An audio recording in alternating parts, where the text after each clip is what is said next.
My name is Chetan, and I'm here to talk about a study that I did for my bachelor's thesis.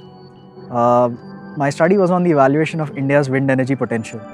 Now, this is a very important topic because wind energy in India is a very, very big industry. It employs thousands of people and it's a billion-dollar industry.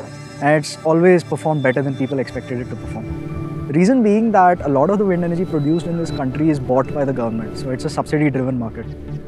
And that's why a number of companies actually see a reason in investing here. But the big thing is that the government has only so much money and they can invest only so much. And they make that decision based on the amount of potential that this country holds. So assessing the potential that can actually be converted to energy is very, very important.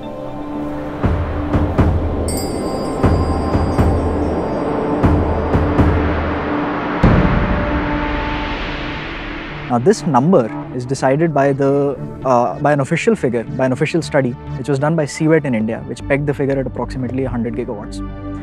Now there were similar studies done in China and the US, and they are all based on assumptions of technology as well as land use fraction.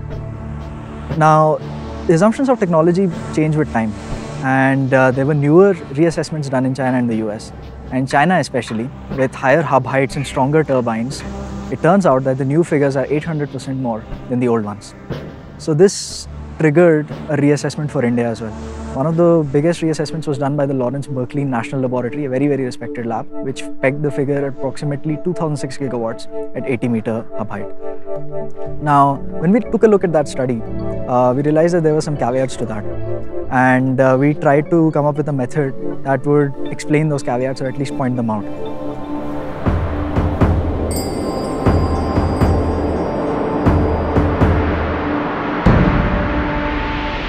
In our study, what we've done is we've taken wind feed data, we've figured out a suitability fraction for the land, and what we've done is instead of taking one hub height or one single rated turbine, we take multiple turbines, multiple ratings and multiple hub heights. And we also filter out the land based on different capacity factors, because capacity factor is what essentially makes investment sense for a developer. Now, we did this study and we came up with maps of India with varying capacity factors. And the one thing that our study really does is whatever figures of capacity factor we came up with, we checked those against actual wind farms existing in India. And it turns out that our figures actually match up very well and we can explain any differences. So our figures range from 170 gigawatts approximately at 80-meter hub heights using a 1.25 megawatt turbine, supposing that a 1.25 megawatt turbine would be used all over the country, to 100-meter hub heights using a 1.5 megawatt turbine, and these come up with a figure of approximately 700 gigawatts for the country.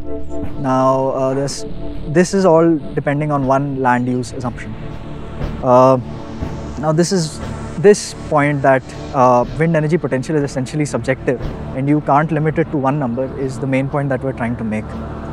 We think that given more studies, more research about the likelihood of what technology could be employed now or in the future and what land use fraction would be feasible, you could figure out much closer potential for India's wind energy potential, because it essentially depends on what is feasible for businessmen, what is appropriate for policymakers to make decisions, and also between researchers. So it's a dialogue, and this needs greater research.